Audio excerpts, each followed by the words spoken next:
अंदर प्रवेश किया। अंदर प्रवेश करने के बाद श्रृंगार करने लगी गोपी और श्रृंगार बड़ा अद्भुत किया है। कहते हैं कि जो होटल वाली चीज वो जो काजल जो है आंखों में लगाने वाला वो लिया, दोनों हाथों पे लेके लीट के नहीं और पूरे मुखमंडल को पोत ली। अब तो बहुत जोर की मलूक लग रही, दोनों हाथ कारी, पूरा मुखमंडल कारो कारी कारी भूतनी बनी। अब दौड़ी दौड़ी फिर गई वो उनकी संगी सहेली के पास, कहने लगी अरे जी आओ, चलो चलो चलो, रात को समय है। अब तो संगी सहेली मुंह में कपड़ा दे दे के हंस रही है, और तू तो बड़ी जोर की लग रही है, बहुत मलूक लग रही है। रात में सब तो ये देखेंगे यारी क्या है गयो, अभी तू तो कारी कारी तबीयत ज्यादा कारी भूतनी लग रही है। अरे रहने एक बात बताऊं, अब तुम चलाओ पहना रहे जा रहे हो, क्यों? क्यों मेरे भगवान भक्त के रंग रूप को नहीं देखते, मेरे भगवान भक्त के जात पात को नहीं देखते, भगवान क्या देखते हैं? भाव का हुए और भाव ही बस सार है, और भाव से जो भक्त भजता है मुझको, उसका जीवन से बेड़ा पार है।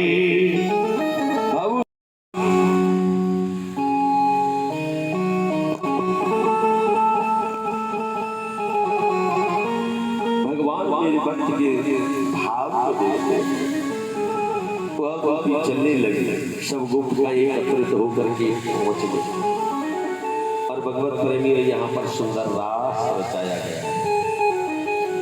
जैसे ही रास रचाया जा रहा है, गोपिकाएं सब सज के पहुंच गई तो भूत बावन अंदर मां पार्वती जी भी तैयार हो गए। तो पार्वती जी को देख करके भूत बावन भोलेनाथ भगवान कहने लगे कि देवी हाँ तो तुम कहाँ जा रही हो? रास में जा, कि तो रास में आप जा रही है तो मैं भी जाऊंगा रास में, सब ब्रज की गोपिका जा रही है मैं भी जाऊंगा। कहा कि नहीं भगवान, वहां मोहन के सिवाय कोई उस रास में दूसरा कोई पुरुष नहीं होगा, इसलिए प्रभु आप नहीं जा सकते उस रास में। कहा कि नहीं, अरे देवी चिंता क्यों कर रही हो, आप ऐसा करो मुझे गोपी रूपी बना दो ना, सुंदर श्रृंगार कर दो, सुंदर साड़ी पहना दो। तो भूत भवन भोलेनाथ नहीं माने और माँ पार्वती जी से कह रहे हैं आइए बड़े भाव से चलते बोली भगवत्सल भगवान की।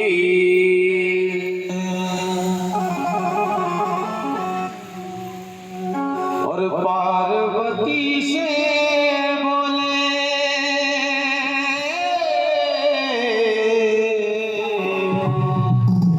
और पार्वती से बोले और मैं भी चलूंगा तेरे संग। के बहाने से मल्लयुद्ध के बहाने से सुंदर संदेशा दे भेज कृष्ण और बलराम के पास, मुझे विश्वास है कि वो अपने आप को रोक नहीं पाएंगे, दौड़े चले आए। क्योंकि कहा यशोदया सुता कन्या कृष्ण देवया कृष्ण देव और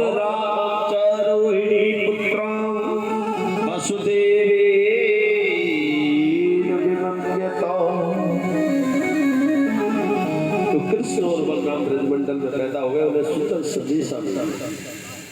अब सुंदर पत्र लिखा है कंस ने सवा करोड़ कमल के पुष्प लेकर के कल अगले दिन कृष्ण और बलराम शीघ्र प्रातः 8 बजे मथुरा कंस रहने पधारा।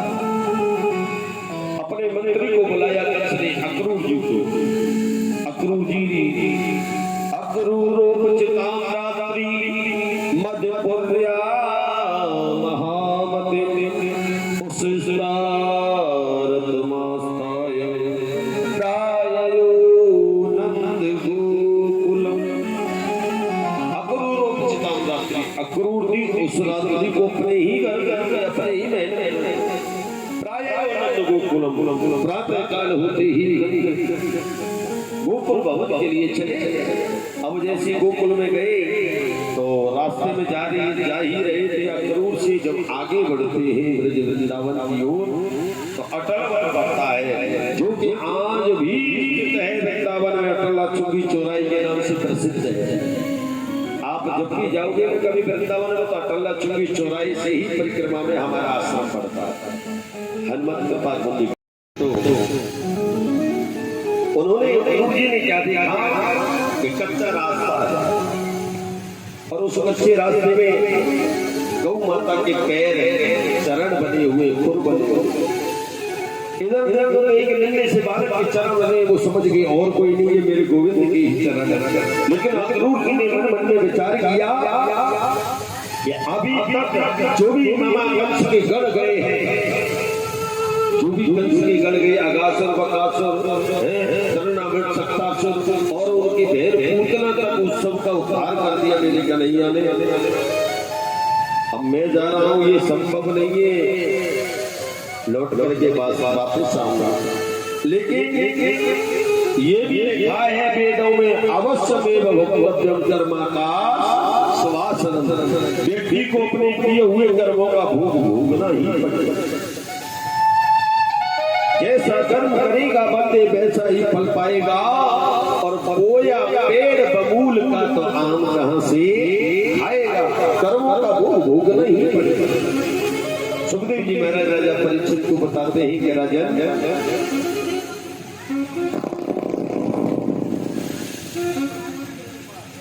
अक्रूर जी ने तभी से भगवान का नाम आश्रय लेना प्रारंभ कर दिया। वही से दंडवत का नाम करते करते और प्राय यो नंद गोकुलम, सुबह ब्रह्म मुहूर्त जब हुआ कि गोकुल में पहुंच गए और जाकर के दरवाजे में बोली द्वारिकानाथ भगवान की जयकारा लगाया।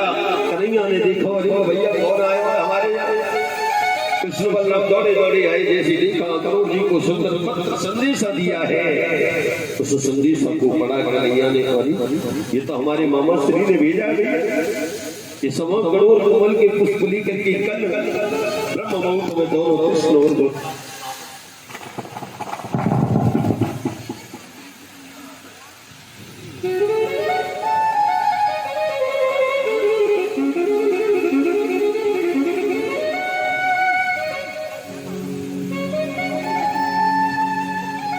मेरे भगवत प्रेमियों करने कन्हैया ने बलराम जी से वार्ता कर लिया। कहने लगे भैया पता ना आए, क्या कारण है, क्या संदेह है?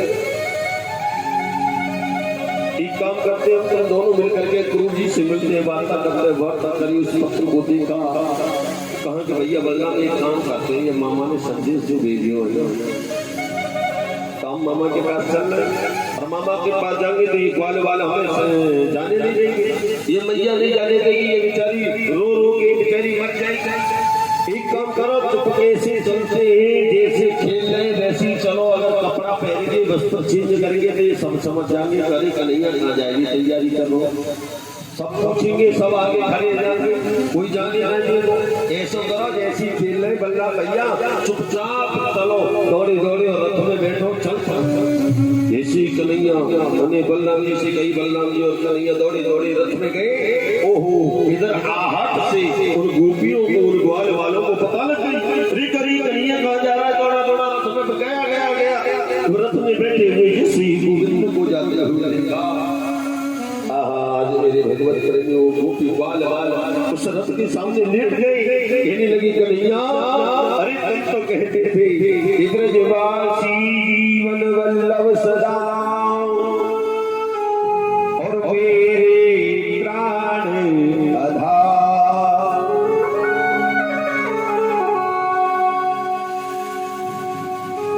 इन्हें तन विसारियो। भाई आप तो कहते तुम एक क्षण बड़ी नहीं रह सकते हो, आप जो है मुझे हम सबको छोड़ करके कन्हैया जा रहे हो। कहा कि हरी चिंता मत करो, मैं परसों लौट करके आ जाऊंगा। आहा, वो गोपी बाल बाल रुदन कर रहे हैं, कन्हैया जा रहे हो तो जाओ, ब्रज छोड़कर सबका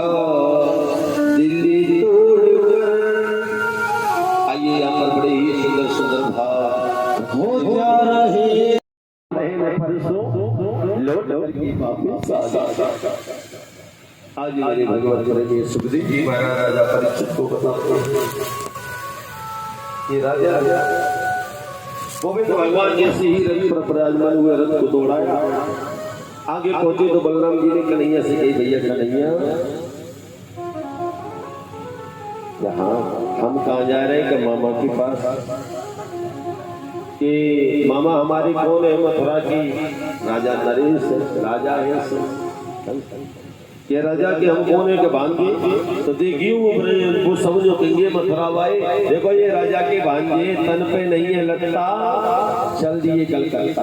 अरे कम से कम वस्त्र तो हो पहले में। अरे तो काई चिंता कर रहे हो, ये भी इंतजाम हो। और मेरे भगवत प्रेमी जैसे ही आगे गए तो जो कंस के वस्त्र धुलता था वो धोबी मिली। धोबी मिला तो उस धोबी से आग्रह किया, मेरे प्रभु ने कहा कि भैया इसमें से वस्त्र धारण करने के लिए मिलेंगे क्या? तो जैसी वस्त्र की कामना करी उसने कही, जा रहे हैं कहने कि अभी तुम्हारा कल्याण करे। बल्ला भैया ने कही, कन्हैया जाए दिखाइए तू अपने पूतना वाले हाथ, आओ तो मेरे भगवत प्रेमी कन्हैया ने उस धोबी को पकड़ा, 3 बार जमाया, आराम से धोबी पछाड़ मार उसका उद्धार हो गया। अब उसमें से कन्हैया कृष्ण कन्हैया ने कहा भैया आप जान से बढ़िया बढ़िया बढ़िया कपड़े पहन छाट ले और पहन ले। अब कंस के कपड़े तो धुलता था, कंस का धोबी था। अब कंस तो 7.5 फुट का है और कृष्ण बलराम है 10-10 साल के, 9-9 साल छोटे छोटे बालक। अब जैसे ही उन्होंने कंस के ऊपर के झगड़े को धारण किया तो नीचे पैरने की जरूरत ही न पड़ी, नीचे तक फिसलने लगा। ऐसे आगे जैसे माता पहले थे ना, पेप्सी क्या होता है फिर है। एक दिन ऐसा हुआ, पंडित जी ने कही, गुरु जी मेरे पास नहीं आई, मैंने लीला हुई, वस्त्र धारण किए कंस के और देसी पहन करके चल दिए। कुत्ते स्वागत करने लगे भौ भौ करके। अब तो बलराम जी कहने लगे, कन्हैया ऐसा लगे रहो है पूरे ब्रजमंडल को नगर पालिका ने सफाई अभियान का ठेका मैंने तो झाड़ू सी लगन जा रही है और कुत्ते पहरा देते जा रहे हैं, बड़ा स्वागत हो रहा है हमारा। लोग वह कहेंगे, अरे देखो ये है राजा साल के भांजे हैं, बड़े मलूक के भैया चिंता मत करो, आगे चलो, ये भी इंतजाम हो। और मेरी भगवत प्रेमी आगे गए तो दर्जी मिला। उस दर्जी से प्रभु ने आग्रह किया, कहा कि भैया ये हमारे वस्त्र है, ये ढीले ढाले के फिटिंग करते हो हमारे पहलवे के ताई। हाँ प्रभु क्यों नहीं, सब आप आइए। उसने भगवान के लिए वस्त्र फिटिंग करी और भगवान ने उसका कल्याण किया, आशीर्वाद देकर के उसका कल्याण किया। भगवान ने ऐसी वस्त्र पहन लिए। बलराम जी कहने लगे, हाँ भैया वस्त्र तो है रे, जब तक ब्रजवासियों के गले में 2-4 माला आए होंगे वो ब्रजवासी से नहीं लगे। हाँ ब्रजवासियों की पहचान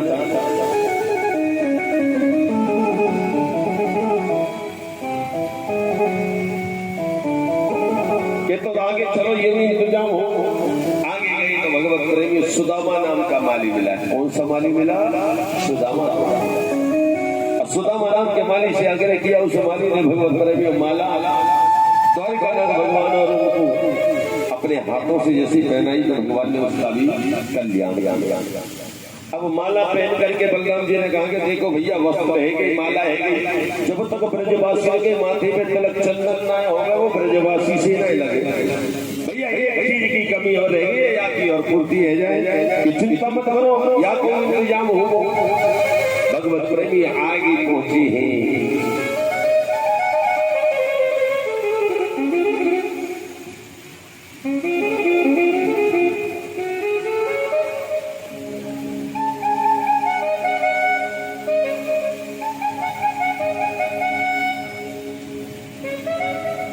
द्वारिकानाथ भगवान और बड़ी मैया की झांकी कहाँ बन रही है, किनके घर पे तैयार हो रही है झांकी, बनवा दीजिए। अभी 20 मिनट के बाद आवश्यकता लगेगी। आज मेरे भगवत प्रेमी सुखदेव जी महाराज राजा परीक्षित को बताते हैं कि जैसी बलराम जी ने कहा कि भैया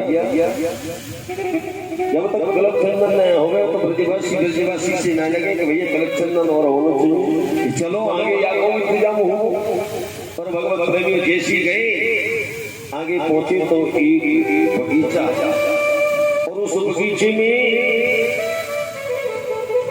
एक वृद्ध बूढ़ी मैया जाके बेचारी की 3 जगह से कमर टेढ़ी है, बाबा नाम है कुब्जा। संसारी लोगों ने उसको नाम ही अद्भुत रख दिया, उसका नाम ही कुब्जा पड़ा क्योंकि 3 जगह से कमर टेढ़ी थी। अब उसको कुब्जा कुब्जा कह करके लोग बुलाते थे। अब जैसी बेचारी वो कुब्जा जो है 3 जगह से कमर टेढ़ी बेचारी चंदन घिस रही थी। अब चंदन घिस रही थी, गोविंद भगवान की दृष्टि गई, आवाज लगाई, कहा कि ओ सुंदरी सुंदरी सुंदरियों क्या। ओहो, जैसे इसी कानों में आवाज गई वो गदगद हो गई कि आज मुझे पहली बार किसी ने इतने प्यार से अच्छे शब्दों से सम्मानित करके सुंदरी कह के बोला है। नहीं तो लोग संसार में अभी तक मुझे सब पता नहीं न जाने किस नाम से बोलते थे। आज वो गदगद हो गई जैसे इसने पीछे बढ़ करके देखा। क्या देखा? मेरे द्वार का भगवान के लट भोजराने बाल कृष्ण और बलराम के हैं, दिव्य स्वरूप सुंदर माला करे हुए और भगवान की मोर मुकुट धारण किए हुए, भगवान ने अदर पर मुरली धारण किए हुए दिव्य स्वरूप को जैसे देखा तो गदगद हो गई, बलैया लेने लगी प्रभु की। अब तो प्रभु को देख करके हाँ प्रभु बोलो बोलो क्या कह रहे हो? कहा कि अरे सुंदरी इसमें से थोड़ा सा तिलक चंदन हमें मिल जाएगा लगा देते। हाँ हाँ प्रभु, अरे ये सब आपका ही तो है, क्यों नहीं अवश्य। दौड़ी दौड़ी आई और अपने हाथों से बेचारी ने काम किए हुए हाथों से ही भगवान की स्वरूप बनाया, तिलक चंदन लगा। आज मेरे भगवान ने बताया उसको जाके पैर पर पैर को रखियो, हाथ से हाथ को पकड़ियो, ऐसी जोर को झटका मारियो, ऐसी जोर को झटका मारे सुंदर रत्नवारी है गई बाको उद्धार है। बोले भगवान की बाको कल्याण है। बलराम जी ने कही कि हाँ भैया हाँ अब बात बन गई, अब पूर्ण रूप से तैयार है, अब चलो मामा जी से मिलेंगे। इधर भगवत प्रेमियों कंस को एक दहेज में मिला था एक हाथी, जिस हाथी में 10,000 हाथियों के बराबर अकेले में बल था। उस हाथी का नाम था कुबलिया। क्या नाम था? कुबलिया। कुबलिया नाम के हाथी को अब जैसे ही उस कंस ने क्या किया, मंत्रियों को आदेश दे दिया, ए मंत्रियों जाओ उस हाथी को बांध के पकौड़े याद करा दो और महल के मुख्य दरवाजे पर बांध दो। जैसे ही कृष्ण बलराम अंदर प्रवेश करेंगे तो गेट पर ही गोविंदाय नमो नमः हो जाएंगे। मंत्रियों ने ऐसा ही किया, उसको बलिया पीठ नाम के हाथी को दरवाजे पर बांध दिया। अब तो कृष्ण बलराम जैसी प्रवेश कर रही थी तो जो कुबलिया पीठ नाम का हाथी था वो दंड करने लगा, शैतानी करने। बलराम जी ने कही कि भैया जादू क्यों छोड़ो? हाँ जाओ वो करते होते मेरे बाद लाल प्रभु ने और बलराम जी ने जो हाथी के दिखने वाले जो दांत थे एक एक को दोनों ने पकड़ा और उस हाथी को लेकर 3 बार घुमाया, ध्यान से भूमि पर मार उसका भी उद्धार हो गया। बोले भगवान भगवान की। अब कृष्ण बलराम कहने लगे चलो अब और जैसी महल के अंदर प्रवेश किया तो कंस महल में 2 ऐसे सब पहलवान हैं जो भी उसकी आखिरी होती है तो वही कहते जो है वही पहलवान लेते हैं। मुस्तिक और चांदोर नाम के 2 देते हैं, वही आगे कुश्ती देते। अब तो जैसे कृष्ण बलराम अंदर प्रवेश कर रहे थे मुस्तिक और चांदोर नाम के देते हैं।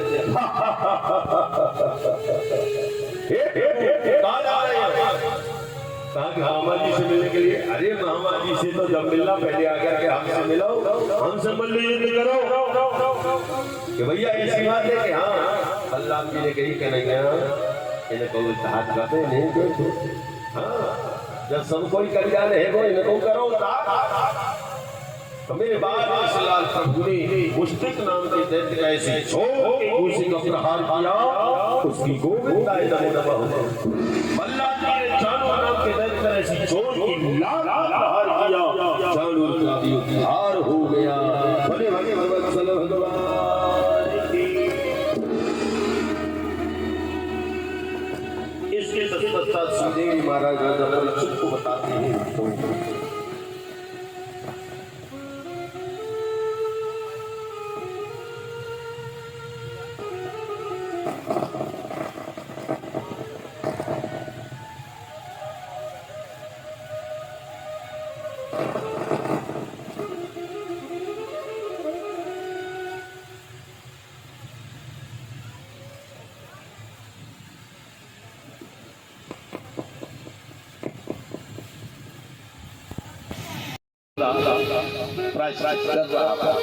आप देखा ना ताव देखा मेरे लाल प्रभु कंस की सिंहासन पर चढ़े हो चढ़ गए और जाकर के कंस के केसों को पकड़ा।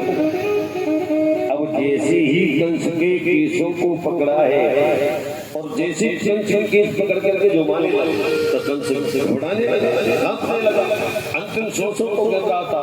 पाय पाय महायोग और देव देव जगत हे प्रभु आप हमें क्षमा करो, हमसे भूल हो गई प्रभु क्षमा। लेकिन मेरे प्रभु ने कहा कि कर्तव्य से भोक्तव्य कर्म कर्म प्रधान विश्व से रखा और जो जस करे सो तस फल जाता।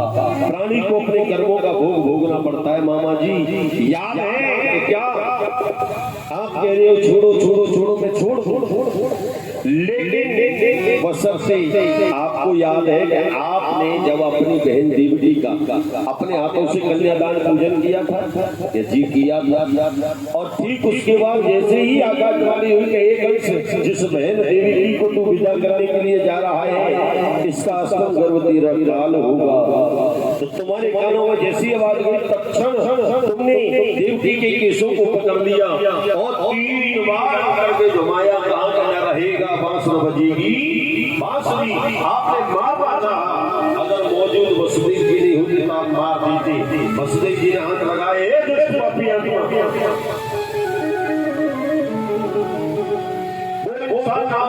इंसान होते जो अपनी स्त्रियों के ऊपर हाथ उठाते। राम राम राम अभी अभी आपने अपने हाथों से इस बहन देवकी का आपने अपने हाथों से कन्यादान किया है, आपको इस कन्यादान का क्या फल मिलेगा? राम राम राम राम राम राम राम। और मामा जी बस कर्म का भोग भोगना ही पड़ता था। और वही कर्म का भोग है कि 3 बार पकड़ के आपने जमाया, मैं भी बस 3 बार ही पकड़ के जमा को छोड़ दूं। ओहो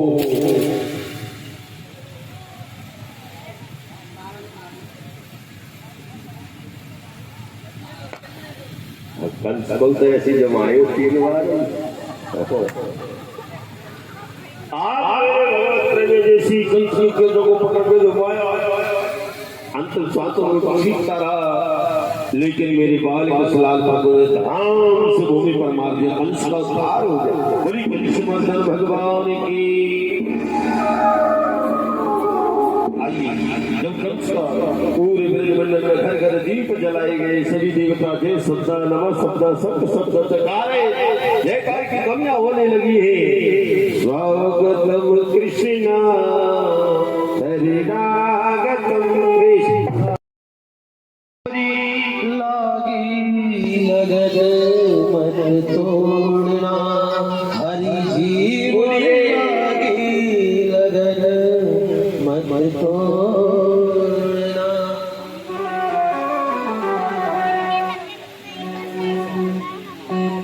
आज मेरे भगवत करेंगे सुखदेव जी महाराज राजा परीक्षित को बता रहे हैं कंस का अवतार हुआ। उसके बाद गोविंद भगवान मथुरा में 1 वर्ष और गुरुसेन जी उनके छोटे भाई देवकी जी को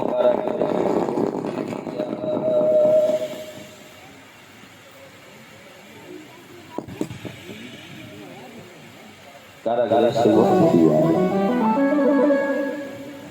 कहीं है बीमारी बता रही है कोई बात नहीं, कारागृह से मुक्त किया और भगवत प्रेमी जैसी कारागृह से मुक्त करने के बाद मेरे गोविंद भगवान को देखते ही उग्रसेन जी गदगद हो गए। लाला कन्हैया लगता है कल से अवतार हो गया। नहीं नाना जी, ये सब आपका ही प्रभु, आपका ही प्रभाव था, आपकी ही आशीर्वाद स्वरूप उनका मैंने उद्धार किया। आज मेरे भगवत प्रेमी जैसी 1 वर्ष तक मथुरा में रहे, उद्धव जी को पुकारा मेरे प्रभु ने। उद्धव एक बात बताऊं कहा, आज मुझे ब्रज की याद आ रहा था।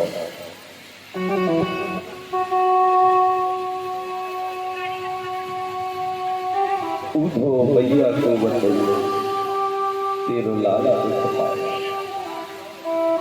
मुझे बहुत याद आती है उन ग्वाल वालों की, उन गोपियों की। कहते हैं वो लाला तो एक बहाना था, वह दीदार करने के बहाने से आती थी। आज 1 वर्ष होने के लिए जा रहा है, मुझे उनकी बहुत याद आ रही है। तुम जाओ मोरी ब्रज विसर से नाम, मैं उनको ब्रजवासियों को ग्वाल वालों को भला कैसे भूल सकता हूँ। आप जाओ उनके हाल चाल लेके आओ, लेकिन एक बात बताओ, सबको आपसे जल्दी से बात नहीं करेंगे। क्यों? क्योंकि उनको पता है कि एक दिन की कह के आया था, मुझे 1 वर्ष से ऊपर हो गया। उनके अंदर निष्ठुरता भर गई होगी, वो जल्दी आपसे वार्ता नहीं करेंगे। एक काम करो कि आप जो है मेरे ही रथ से बैठ करके जाओ।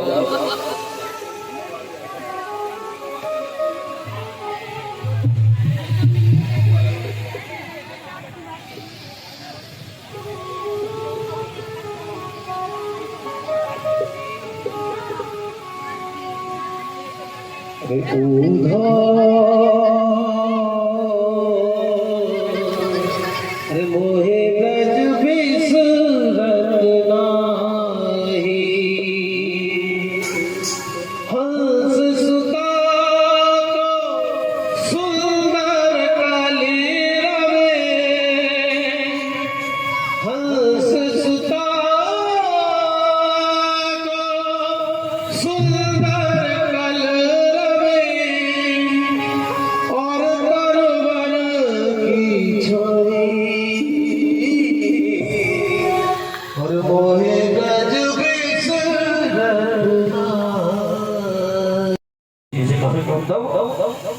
ब्रजवासियों के तुम हाल चाल देकर के तो आओ कि वो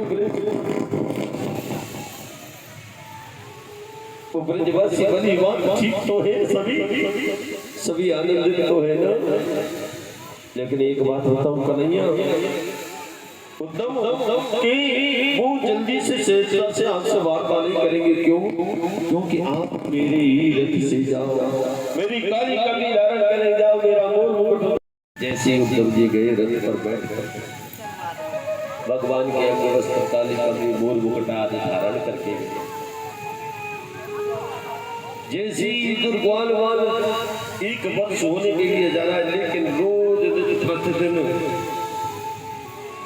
जो रास्ता गोकुल से मथुरा के लिए जाता था, तो रास्ते पर आकर के बैठ जाते थे, रास्ता से हारते रहते, कन्हैया आ रहे हो, लाला आ रहे हो, कन्हैया आ रहे हो, लाला आ रहे हो। अचानक क्या होता है, जैसे उस रथ को आते हुए देखा, गदगद हो गए, दौड़ पड़े, अरे लाला आ गए हो, अरे कन्हैया आ गए हो, अरे लाला आ गए हो, अरे कन्हैया। आज मेरी भगवत प्रेमियों जैसी रथ को देख करके दौड़ पड़े, चारों तरफ से रथ को घेर लिए, उद्धव जी से वार्ता करने लगे। उद्धव, हमारी कन्हैया द्वारिका ना ठीक ठाक है ना, सब कुछ बढ़िया तो है ना? हाँ वैसे तो बड़ी बात है।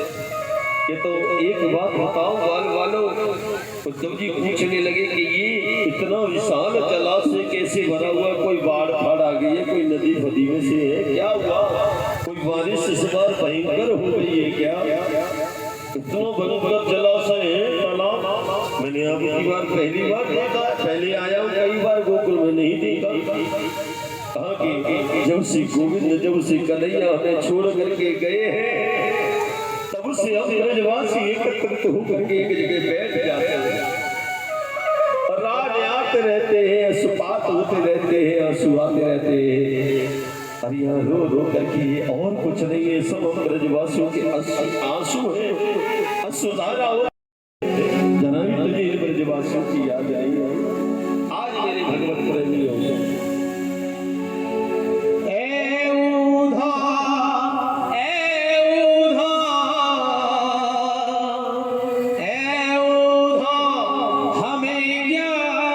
कोई बारिश आई है, ये हम लोगों पे ऐसी आपदा आ गई है ब्रजवासियों के जीवन में कि जब से कन्हैया गए भैया हमें न भूख लगती है न प्यास लगती है, उस गोविंद को निहारते रहते हैं, प्रभु को पुकारते रहते हैं। शाम नहीं आए घन श्याम नहीं आए, बैठे हैं उनकी राह में, मुझे श्याम उद्धव जी कन्हैया के बारे में वृत्तांत बताते बताते उनको कि ग्वाल वालों को सांत्वना बताने लगे, समझाने लगे। देखो आप ग्वाल वालों गोपियों आप जानते हो, क्योंकि भगवान का जो अवतार हुआ था, क्योंकि प्रभु लीलाधारी, प्रभु को लीला करना तो शेष रह गया था जिसके लिए भगवान का, जिसके लिए भगवान का अवतार हुआ तो वो लीला तो की नहीं थी, इसीलिए तो भगवान को जाना बहुत जरूरी था। लेकिन कोई बात नहीं, उद्धव जी सांत्वना बताने लगे, समझाने लगे।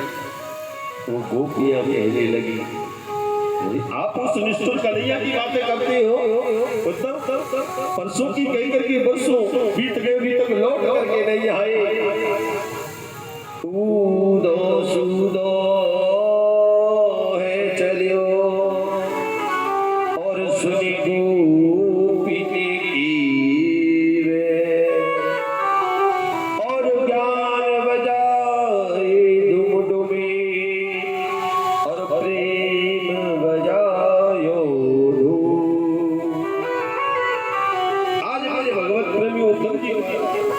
अपने ज्ञान भरी इन बातों को भूल गई और गोपियों की प्रेम भरी बात में आकर के उन्हीं के साथ में कहने लगे, वाह हमारे कन्हैया तू बड़ा निष्ठुर है। और सुखी कह करके अपने पिता जरासंध को दिया। जरासंध ने जैसी ये संदेश सुना तो मथुरा में चढ़ाई अपनी सेना को लेकर के चढ़ाई कर दी। तो भगवत प्रेमियों सबसे बार वो युद्ध में पराजित होता चला गया। अचानक क्या हुआ, उसने एक दीवार पर एक माकड़ी को जाल पर चढ़ते हुए देखा। वो माकड़ी चढ़ती है, बार बार गिर जाती है, चढ़ती है, गिर जाती है। अंतिम तो एक बार जब वो प्रयास करती रही, अंतिम तो वो अपनी मंजिल को पा गया। किसी के मन में आ गई कि कर्म का फल प्राणी को भोगना पड़ता है, संघर्ष ही जीवन है। कर ले कमाई ऐसी जो 7,000, कुछ ऐसा कर्म करो कर्तव्यों से भोगतव्य कर्म का सवाल। कर्म का फल हर प्राणी को भोगना पड़ता है। तो मैं कुछ न कुछ ऐसा कुछ कर्म करूं जिसके फल स्वरूप मुझे विजयी प्राप्त। आज मेरे भगवत प्रेमियों उसने 2000 पवित्र ब्राह्मणों को सुंदर पाठ में बिठाया और कहा कि इस पाठ को करो ब्राह्मणों, इस पाठ के फल स्वरूप जैसे मैं युद्ध करने जाऊंगा मुझे विजय प्राप्ति हो जाएगी। अब जैसे पाठ करना प्रारंभ किया ब्राह्मणों ने शुरू कर दिया। अब मुना उनसे कह दिया, ए ब्राह्मणों ठीक से पाठ करना, अगर किसी ये नहीं प्रकार अगर मैं युद्ध में पराजित हो गया, हार गया, एक भी ब्राह्मण को जीवित नहीं छोड़ूंगा, काट दूंगा गर्दन। ओहो, पहले तो ब्राह्मणों का बेचारी का मन लग रहा था पाठ में। जैसे ही उन्होंने ये सुना कि जो है प्रभु से क्षमा याचना करने लगे। प्रभु हे द्वारिकानाथ भगवान, तम चंद्रमंडल नखावलदीप्यमानम श्रीमती हरि चरणम सदा। हे प्रभु द्वारिकानाथ भगवान, इस राक्षस से आकर के हमें मुक्त करो। क्यों? क्योंकि हमारा कोई दोष नहीं है, हम ब्राह्मण हैं और ब्राह्मण का कर्म है पूजा पाठ यज्ञ अनुष्ठान करना और कराना, और इसके फल स्वरूप हमने अपने जीवन का यापन करते हैं, अपना कर्म करने के लिए आए हैं। इसमें प्रभु हमारा दोष क्या? अब ये कह रहा है कि अगर किसी किए न प्रकारे न मैं युद्ध में पराजित हो गया, ये कभी ब्राह्मण को नहीं छोड़ूंगा। प्रभु श्रीमद बिहारी चरणम शरणम प्रपत्ति। ठाकुर जी महाराज, हे द्वारिकानाथ भगवान, आप हमें अपनी शरण प्रदान करो, हमें क्षमा करो। आज बताया तब भगवत प्रेमी प्रेम से बोलो राधे राधे। कहते न भगत के वश में है भगवान, तो मान तो तलते देख, अपना मान तो तलते देखा, भक्त का मान न तलता। भगवान कहते हैं ना कि मैं तो हूँ भगतनी को दास, भगत मेरे मुकुट मणि, मैं तो हूँ भगतनी को दास। अब मेरे भगवत प्रेमी भगवान भक्तों के आदि द्वारिकानाथ भगवान ने देखा मेरे ब्राह्मणों पर आंच आ जाएगी। द्वारिकानाथ भगवान ने तभी तत्क्षण उस युद्ध भूमि को, रणभूमि को छोड़ करके भाग गए। तो मेरे भगवान का एक नया नाम पड़ गया, रणछूर। बोलिए रणछूर भगवान की। ब्राह्मणों के खातिर ब्राह्मणों पे आंच नहीं आ जाए, इसलिए द्वारिकानाथ भगवान ने अपना मान चलते देख लिया, तुरंत वहां से भागे रणभूमि को छोड़ के, और जाकर के जहाँ द्वारिका है ना भगवत प्रेमियों, वहीं से कुछ दूरी पे एक दूसरा देश है, विदर्भ देश। विदर्भ देश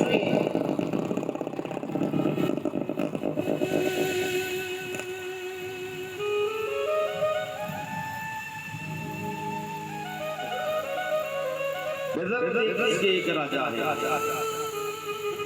विदर्भ देश में एक गांव है, नगर कुंदनपुर। कुंदनपुर के एक राजा है जिनका नाम है भीष्मजी महाराज। उनके एक बेटा और एक बेटी है। बेटी का नाम है रुक्मिणी और बेटा का नाम है रुक्मी। अब तो जैसी अपनी पुत्री रुक्मिणी का विवाह उन्होंने शिशुपाल के साथ तय कर दिया। शिशुपाल के साथ तय कर दिया तो भगवत प्रेमी इधर जैसे ही शिशुपाल ने पूरी तैयारियां कर ली, शादी की बारात लेकर के जा रहे थे, तो भगवत प्रेमी एक बात बताऊं, अभी आज से मात्र 8 दिन पहले फेसबुक पर मैं एक अच्छे लोगों के काफी जनता के बीच में कमेंट देख रहा था। क्या? तो उसके जो है 17वें अध्याय के 40वें श्लोक में जाने कहीं उसमें लिखा था कि जब भगवान का विवाह हुआ उससे पूर्व उन बारातियों के निमित्त जो है मांस भक्षण परोसा गया। लोग यही तो गलती करते हैं, जो पढ़ने वाले ने गलत पढ़ा और वो फेसबुक पे डाल दिया। पहली बात तो द्वारिकानाथ भगवान की बारात कब गई थी ये बताओ मुझे। द्वारिकानाथ भगवान की बारात गई तो बारात में जो बारातियों को भोजन परोसा जाता, शिशुपाल राक्षस था, उसके भोजन में यहाँ खान पीन उसके लिए तैयार किए गए। उसकी बारात अपनी अलग से उसने जैसे लोट के करते हैं ना, उसकी निमित्त बनवाया गया था अपने बारातियों के निमित्त। और वहाँ जो रुक्मिणी मैया के यहाँ वहाँ तो भोजन में ऐसा मिलता ही, उधर तो मिलता ही नहीं। तो भगवत प्रेमी ऐसा नहीं है, लोगों ने अर्थ का अनर्थ निकाल दिया। द्वारिकानाथ भगवान को रुक्मिणी मैया ने पत्र लिखा कि हे द्वारिकानाथ भगवान, मैं आपको अपने पति रूप में पंडित करना चाहता हूँ। ये नहीं प्रकार ने कृपा करके प्रभु आप अपनी पत्नी के रूप में स्वीकार करें। अच्छा एक बात बताऊं, यहाँ थोड़ी सा ध्यान से सुनना।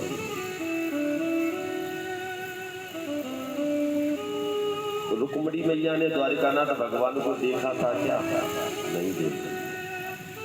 क्या क्या हुआ? एक दिन द्वारिकानाथ भगवान के जो मंत्री थे और वो भीष्म जी महाराज माने रुक्मिणी मैया के पिता के पास गए थे। जब गए तो द्वारिकानाथ भगवान के बारे में वृत्तांत जानना चाहा विश्वक जी महाराज कि भाई आप जो द्वारिका के नाथ हैं जो नरेश है, भगवान श्री कृष्ण द्वारिकानाथ वो कैसे है, उनका स्वभाव क्या है। तो बताया कि वो तो बड़े समानता का भाव रखते हैं, हर जीव के गुणों को देखते हैं, गुणों को नहीं देखते। अच्छा ही न जाने कौन से गुण पर दया रीझे जाते हैं, भक्त के गुणों को देखते हैं, अवगुणों को नहीं देखते। और उनकी शरण में अगर शत्रु भी आ जाए उसे क्षमा कर देते। अपने लिए भोजन की थाली लेके बैठेंगे, अगर कोई दूसरा आ गया पर सरस धर्म नहीं भाई और फिर अजमाई दूसरों के कल्याण के लिए भोजन की थाली परोस देते हैं। ऐसे ही अनेक गुणों का बखान किया। जैसे ही बखान कर रहे थे पीछे रुक्मिणी मैया खड़ी खड़ी सुन रही थी। अब जब रुक्मिणी मैया खड़ी खड़ी सुन रही थी तभी क्षण उनके गुणों को, उनकी अच्छाइयों को मन में धारण करते हुए सुना। सुनते ही रुक्मिणी मैया ने मन में विचार बनाया, एक सुंदर पत्र लिखा, हे द्वारिकानाथ भगवान, मैं आपको अपने पति रूप में बनने बदलना चाहती हूँ, लेकिन मेरे पिताश्री ने मेरा विवाह शिशुपाल के साथ तय कर दिया। आज से ठीक के बाद मेरा विवाह है और विवाह से पूर्व में गिरजा पूजन करने का चैनी मंदिर जाऊंगी। और ये नहीं प्रकार है प्रभु आप मुझे स्वीकार करो अपने पत्नी के रूप में। अच्छा एक बात ध्यान दो, ध्यान से बोलो राधे राधे। ये रुक्मिणी मैया ने ना रंग देखा ना रूप देखा और भगवान से विवाह निश्चित कर लिया। हम लोग ये कहते हैं कि द्वारिकानाथ भगवान ने, रुक्मिणी मैया ने जो है उनसे अपने मनवांछित व्यवहार रचा लिया। हम लोग क्या देख करके व्यवहार करने की सोचते? कोई ये सोचेगा कि मेरी घटिया क्वालिटी का आदमी मिल जाए, कोई छोटा मेरा फूटा मकान हो, कालो पीलो रंग रूप से हो और हम बातें क्या कर ले। कभी ऐसा देखा मनवांछित विवाह होते हुए? नहीं। वो क्या करेंगे, आहा बढ़िया लटकराले बाल देख लिए, हिदायत बढ़िया कोई गाड़ी चाहे किराए को टट्टी क्यों ना है, चाहे ड्राइवरी क्यों ना कर लो, वो भाई पे दीवानी है कि अरे भैया बड़ा सुंदर है। हम लोग क्या देखते हैं? हम उसके रंग रूप को देखते हैं, गुणों को थोड़ी नहीं देख पाएंगे। और ज्यादा से ज्यादा करेंगे तो उनकी मीठी मीठी लपड़ी बातों में आ जाएंगे कि मेरे पास ये मकान है, मेरा मेरठ में मकान है, मेरा मोदी नगर में मकान है, मेरा पलपुआ में, मेरा मुजफ्फरनगर में, मेरा बड़ौत में, मेरा फलानी अरे ये मेरी गाड़ी है, ये फलानी। उल्टी सीधी बातों में आकर के आजकल कितने घर वीरान हो रहे पता है। मनवांछित विवाह चाल लेते और वो विवाह कभी सत्संग नहीं होता, न तो फिर तुम माँ बाप से कहने लायक रहोगे बच्चे हमारे इसियों की बजाय अपने हाथों से हम अपने बच्चों का विवाह करें, अपनी बेटी का, अपने बेटे का विवाह करें अपने दरबार से। और जब विवाह की नौबत आती है तो बेटा बेटी तो पहले ही आजकल विवाह कर लेते हैं। राम राम राम, बड़ी विडंबना की बात है। कितनी गलत है। कभी भी पहले के समय की प्रथा मुझे आज भी बहुत अच्छी लगती है। आजकल तो क्या हो गया, माँ बाप भी बेचारे बच्चों को देखते हुए बदल गए। माँ बाप क्या सोचेंगे कि बेटा का विवाह कर रहे हैं या बेटी का, तो दोनों को एक दूसरे को पहले फोटो दिखाएंगे, फिर एक दूसरे को आमने सामने बिठाएंगे, थोड़ा वार्ता करवाएंगे, एक दूसरे को समझ आ जाए। क्योंकि अगर कोई किसी भी बात किसी भी का उसमें रह जाती है तो माँ बाप को पूछते, परिवार वालों को पूछते बच्चे आ जाते तुम्ही ने करवाया क्या हुआ, तुम्हें ये है वो है, नाना प्रकार के राम राम राम। एक बात बताओ, मुझे पहली प्रथाएं आज भी बहुत अच्छी लगी और ग्रामीण में आज भी ऐसा है। हमारे यहाँ जब बेटी के विवाह की बात आती है ना, या बेटी के विवाह की बात आती है तो आमने सामने मजा ले तो वो बैठ जाए, कोई सुन भी नहीं। आज भी मजा ले तो कोई बैठ जाए। तुम्हें अपनी बात बताओ, जब मेरी शादी रही तो मैं तो जब पक्का मंदिर के जैसे गिरजा मंदिर पूजन करने के बाद कात्यायनी मंदिर से बाहर आई मैया रुक्मिणी, और रुक्मिणी मैया ने द्वारिकानाथ भगवान को रथ पर विराजमान देखा तो इशारा किया है। और जैसे इशारा हुआ द्वारिकानाथ भगवान दौड़े दौड़े आए और मैया रुक्मिणी का हाथ पकड़ा और हाथ पकड़ के लेकर के दौड़े दौड़े गए और रथ पर विराजमान किया, रथ को दौड़ा।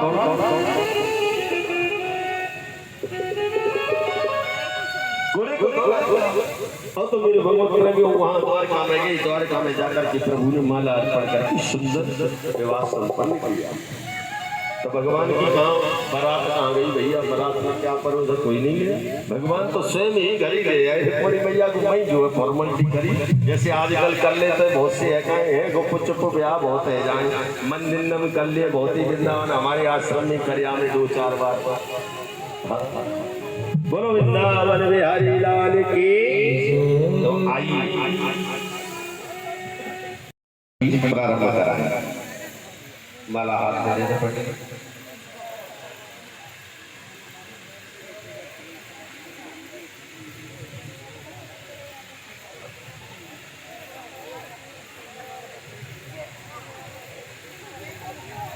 तीन तक गिनती बोली जाएगी, आप अपने ही जगह पे बैठे रहना, केवल जैसे ही माला डाली जाएगी सब तालियों से स्वागत करेंगे भगवान का। और ये देखें इन दोनों का पढ़ने से पहले मुझको थोड़ा सा जैसे हल्का ध्यान होता है, हल्का सा दोनों को पास में करा।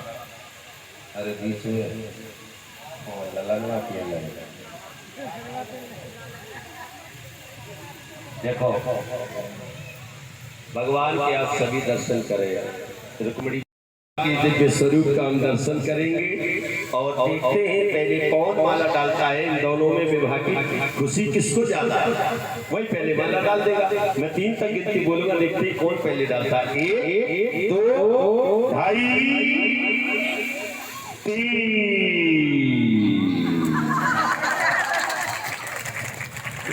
पंडित जी जाओ। बोलो द्वारकानाथ भगवान की, रुक्मिणी मैया की। आओ विराजमान कर दें आसन पर। आज के जो मुख्य यजमान हैं कौन सिंह जी जोड़े से पधारे और भगवान द्वारकानाथ और रुक्मिणी मैया का तिलक करें हृदय से और कन्यादान पूजन करें। और उसके बाद एक करके हम सभी करेंगे। उसके बाद परिचित रूप में जितेंद्र चौहान जी वह भी जोड़े से तैयार हो जाए। हाँ आ जाओ आगे की ओर। सुंदर भाव से कन्यादान पूजन करें और फल प्रदान करें। ओम हरि उमा सुसिनेन्द्रो व्रत सर्वा ससिनः होखा विश्वेदा सुसिरकारख्यो अरिष्टदेवी सुसिनो बृहस्पतिर्ददातो प्रगत स्वामरुतः प्रसन्न मातरः सुभंग्यमानो विदति भुजगमया गण्यजवामनवः सूर्यचक्षुषु विश्वेनो देवा वसागमन्यः भद्रं कर्णेभिः सुदयाम देवा भद्रं पक्षिमास्तरैरङ्गैः तुष्टुभागो स्वस्तिनो बृहस्पतिर्ददातु।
थाली में थोड़ा ध्यान देते रहे। और